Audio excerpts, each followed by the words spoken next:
Legend of kitchen soldier episode 5 തുടങ്ങുന്നത് പത്രപ്രവർത്തകയായ ജങ് മിന ഗാംഗ്ലിം out പോസ്റ്റിൽ സിയോങ് ജെയെ അഭിമുഖം ചെയ്യാൻ എത്തുന്നതോടെയാണ്. അവളുടെ വരവ് ഉടൻ തന്നെ ക്യാമ്പിലെ പ്രധാന ചർച്ചാ വിഷയമാകുന്നു. സൈനികർ സിയോങ് ജെയെ കളിയാക്കി മിനയെ അവന്റെ കാമുകി എന്ന് വിളിക്കുന്നു.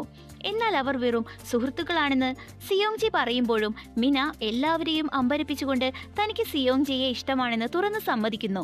അല്പസമയത്തിനു ശേഷം സിയോങ് ജെക്ക് 8 ദിവസത്തെ അവധി ലഭിക്കുന്നു. പിതാവിന്റെ മരണത്തിന് പിന്നാലെ ഉടൻ സൈന്യത്തിൽ ചേർന്നതിനാൽ കുടുംബത്തോടൊപ്പം ദുഃഖം പങ്കിടാൻ പോലും അവന് സമയം ലഭിച്ചില്ലെന്ന് മേലധികാരിയായ സിയോഖോ വിശദീകരിക്കുന്നുണ്ട്. അതേസമയം മിനയുമായി ഒരു കൂടിക്കാഴ്ച ഒരുക്കി കൊടുക്കണമെന്ന പ്രതീക്ഷയിൽ ചില സൈനികർ സിയോങ് ജെയുടെ കൂട്ടുകാരാകാൻ ശ്രമിക്കുന്നു. വീട്ടിലെത്തിയ സിയോങ് ജെ ഒരു വലിയ പ്രശ്നം മനസ്സിലാക്കുന്നു. സൈനിക ക്യാമ്പിന് പുറത്തായാൽ ഷെഫ് പാത്ത് സിസ്റ്റത്തിന്റെ പാചക കഴിവുകൾ അവൻ ഇനി ഉപയോഗിക്കാൻ കഴിയില്ല.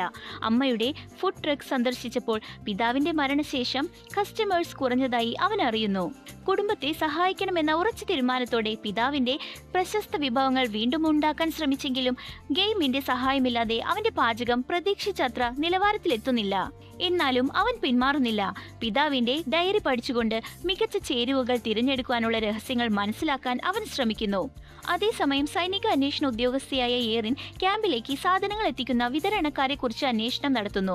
ചില കമ്പനികൾ വ്യാജമാണെന്നും വ്യത്യസ്ത വിതരണക്കാരുടെ പിന്നിൽ ഒരേ വ്യക്തിയാണ് പ്രവർത്തിക്കുന്നതെന്നുമുള്ള സൂചനകൾ അവൾ കണ്ടെത്തുന്നു. ഇതോടെ സൈനിക വിതരണ ശൃംഖലയിൽ അഴിമതി നടക്കുന്നതായി അവൾ സംശയിക്കുന്നുണ്ട്.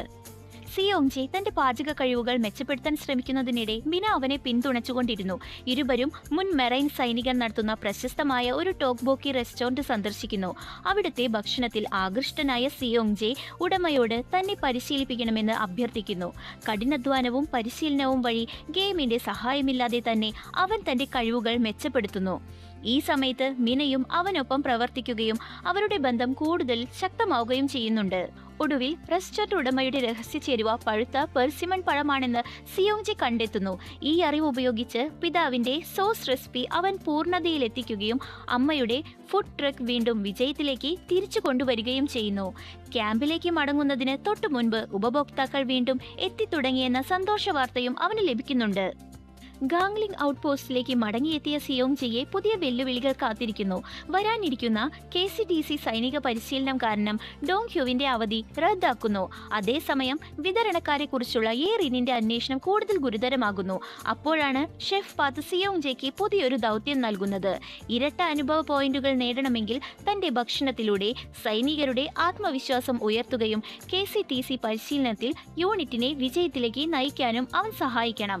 കൂടുതൽ മെച്ചപ്പെട്ട പാചക കഴിവുകളും പുതിയ ആത്മവിശ്വാസവും വലിയ വെല്ലുവിളികളും മുന്നിലിരിക്കെ കിച്ചൺ സോൾജറായ സിയോങ് ജെയുടെ യാത്ര കൂടുതൽ ആവേശകരമാവുകയാണ്. ഇതോടെ ഇന്നത്തെ എപ്പിസോഡ് അവസാനിക്കുന്നു. ഇന്നത്തെ വീഡിയോ ഇഷ്ടമാവുകയാണെങ്കിൽ ലൈക്ക് ചെയ്യാനും ഷെയർ ചെയ്യാനും നിങ്ങളുടെ അഭിപ്രായങ്ങൾ കമന്റ് ചെയ്യാനും മറക്കരുത്. അടുത്ത വീഡിയോയുമായി വീണ്ടും കാണാം.